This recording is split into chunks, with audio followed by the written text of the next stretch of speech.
Hello class, this is lesson 7-4 and lesson 7-5 about how to solve multi-step equations and how to find the number of solutions. So first what we're going to do is get rid of the parentheses, and we do that by the distributive property. So that gives me negative 10x minus 15, and then I still have the minus x, and then 4x plus 44 plus 1. Now what we're going to do is just combine like terms on the same side. So negative 10x plus negative x is negative 11x minus 15. And then I can combine the 44 and the 1. So that leaves me with 4x plus 45. Now I'm going to move the x's to the same side. So I'm going to subtract 4x from both sides of my equation. That leaves me with negative 15x minus 15 is equal to 45. I can then add 15 to both sides of my equation. And when I do that, I am left with negative 15x is equal to 60. Final step, I'm going to get rid of that leach by dividing both sides by negative 15, and x is equal to negative 4. And there we go. Let's go ahead and plug it in to check it. So I have negative 5 times 2 times negative 4 plus 3, and then minus negative 4. Is that equal to 4 times negative 4 plus 11 plus 1?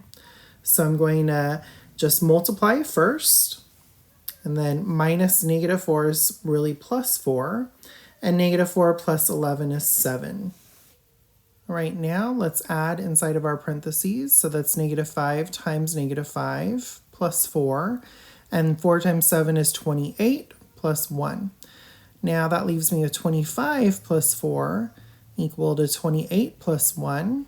25 plus 4 is 29. 28 plus 1 is 29 as well. So our solution checks out. So now let's do the same process. Let's get rid of our parentheses. So 3 times 8y is 24y. 3 times 12 is 36, and then I have minus 15y. Opposite side, 2 times 3 is 6, 2 times negative 3y is negative 6y. And I'm going to look to see what can I just combine. 24y minus 15y leaves me with 9y. I still have the plus 36. And now I'm going to move my y's to the same side. So I'm going to add 6y to both sides of my equation.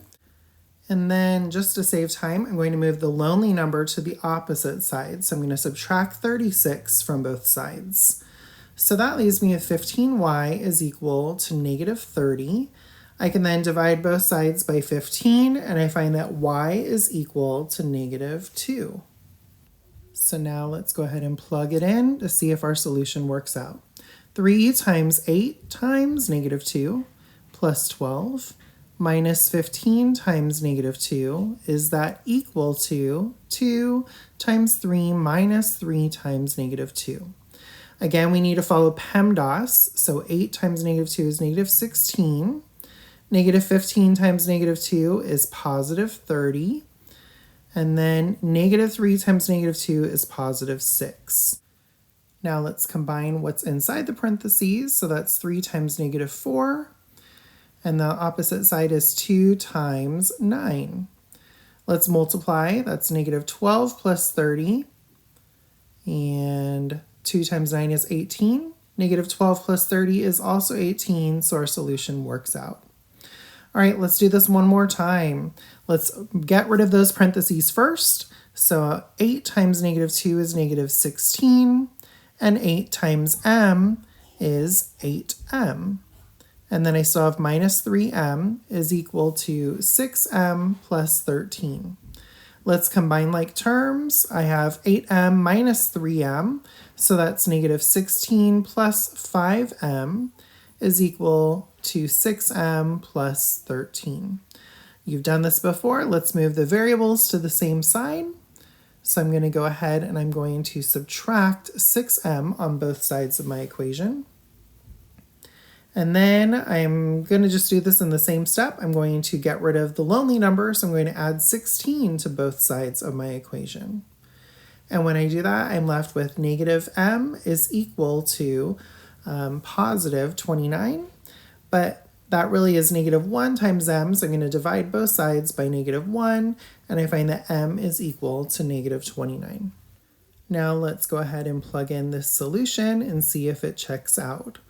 So I have 8 times -2 plus -29 minus 3 times -29. Is that equal to 6 times -29 plus 13? So I have some big numbers to multiply, but let's combine inside first. So that's 8 times -31, and then negative times negative is positive, so that's plus 87.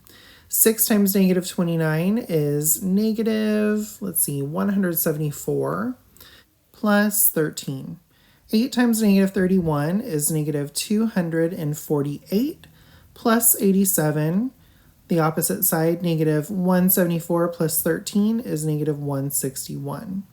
When I combine -248 plus 87, I also get -161, so my solution works out.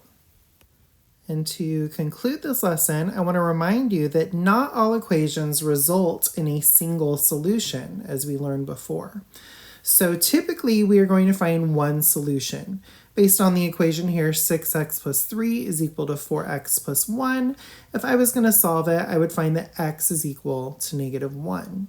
Now let's look at some aspects of it. The coefficients here are 6 and 4. They are different, okay? And then looking at the constants, I have 3 and 1. They are also different. In some situations, they could be the same. All right, so if you're going to have one solution, these are the components. But we know it could also have no solution. Like here, if I was going to try to solve it, I would find that in the end, there would be no x's left, and I would just be left with 3 on one side and 1 on the opposite side, and 3 does not equal 1. So I know that that's a false statement, so it's going to be no solution. So now let's look at its coefficients. They are both 6 in this scenario, so they're the same, whereas the constants are different. One is 3 and 1 is 1. So if you have an equation where it has the same coefficients on both sides but different constants, it's going to end up with no solution. The third possibility is that you have infinitely many solutions. It means you could never count how many solutions there are. If I was going to try to solve this equation, in the end I wouldn't have any x's. I would be left with 3 is equal to 3, which is true. So that is a hint that you would have infinitely many solutions. But also looking at their coefficients, they are exactly the same. And looking at the constants, those are also exactly the same. So if you ever have an equation where it looks like the same thing on both sides, you know it's going to be infinitely many solutions. So to conclude, I have for you 3 problems to try on your own.